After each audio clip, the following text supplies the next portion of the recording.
Hi, I'm Sheri. I'm a librarian at Lincoln Library here in Springfield, Illinois, and today we are going to be learning how to make a succulent terrarium. I will be using a mason jar. It's not something you have to use at home. If you have another jar at home you'd like to use or something on hand, like a pickle jar or a pasta sauce jar, that will work just fine. Some of the other supplies that you're going to need is some rock. I have some peat rock that I got from Lowe's. I know that you can buy rock from pet stores. You can go to Walmart. I believe they have it in their garden center, or Ace Hardware has it as well. We're also going to be using some moss. This is some dried Spanish moss. You can also use dried peat moss. Again, it's something that should be available at Lowe's or a garden center.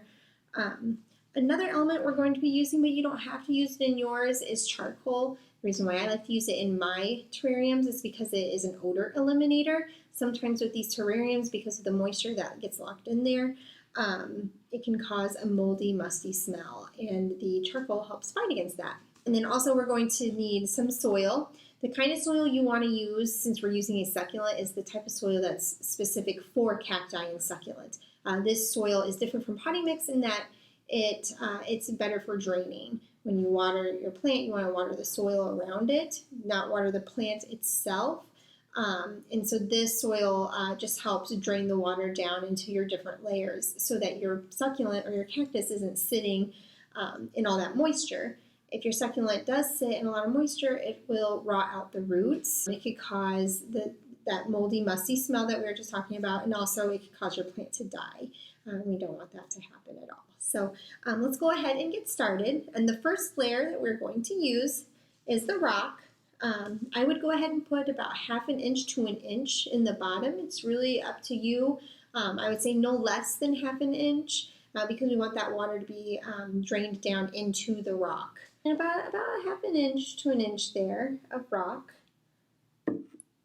And the next layer is going to be your moss. My jar is large enough for my hand to fit down in there. You can use a spoon or a stick. If you have chopsticks, that also works well. Something that's long and thin that you can fit down into your jar. And you kind of just want to move the moss around to create a flat as possible, a layer. Because then we're going to put the charcoal in next. And if you're using charcoal, you really don't need a whole lot, just a small layer. Just enough to cover up that moss is what I would do. So this is what we've got. We got 3 layers so far. They kind of intermingle with each other, which is fine. That's not a problem. We got the rock, and then we have the charcoal and the moss next. There's the moss and then the charcoal. You can see that the charcoal kind of fell down in there. Like I said, that's not a problem at all. Okay, and next we're going to put some soil down in here. And what I would do is I would just put a little bit of soil to begin with, because there is going to be soil on your succulent when you put it in here. And so you got to make sure you allot room for that. And again, I use the spoon just to kind of spoon some of that soil in here. Now once I get the soil in here, what I'm going to do with the spoon is kind of create a little bit of a divot right in the very center of where you put your soil layer. And that is where I'm going to put my succulent.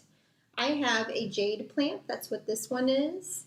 You can tell it's a jade by the really rich, pretty green. Most plants that you buy at Lowe's or at Ace will have the name of it. It's always a good idea to do a little bit of research on the plant. Every plant is different. Some like more water than others, and some like more direct sunlight. Some like more of a filtered sunlight. So it just depends on what kind of plant you have. We have books here at the library all about different kinds of succulents, different kinds of plants. We also have books where you can make different kinds of terrariums out of different things, not just jars. You can make them with like decorative vases or bowls, anything like that. Like I said, as long as it's big enough to have layers, then you can make a terrarium out of it. And the cool thing about using a jar, though, is that you can see those many different layers in there, and that's kind of a neat feature. Now what I'm doing, I got my plant down here in the center of my jar, but I'm going to go ahead and put some more soil around it just to kind of cover up all the roots. And I'm just going to put in some more soil and try to get to flatten out a little bit there, just around the edges. If you do buy a succulent and you're doing this and the leaves fall off, have no fear. It doesn't mean your plant's dead. Doesn't mean it's going to kill the plant or hurt the plant. Okay, so now that I've got that in there, and I got the soil, I'm going to put a little bit more soil on this side. All right.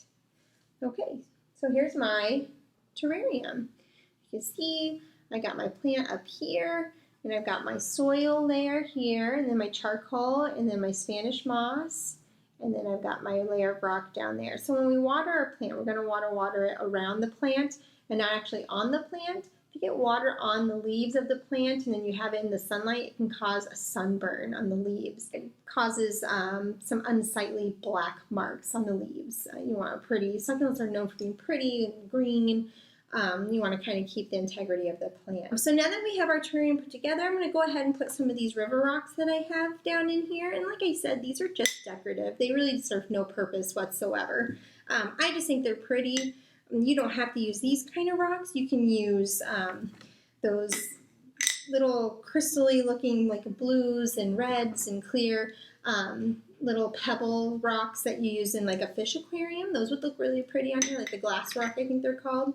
So those would look nice. I've used seashells before and that looks really cool.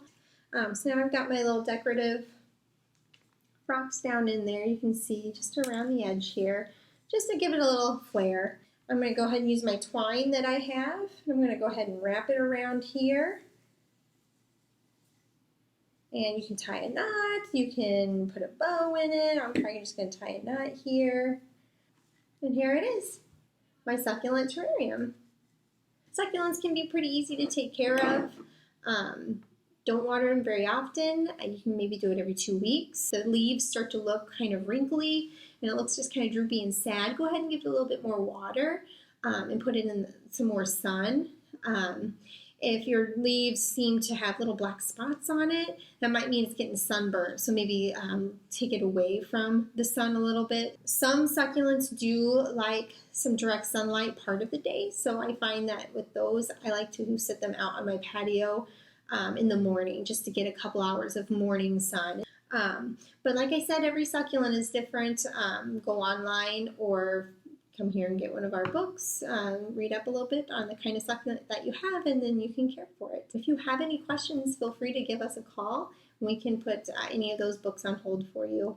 I believe you can post some questions here, and I will hop on and see if I can answer them. Thanks for stopping in today. I appreciate it. I've had a lot of fun.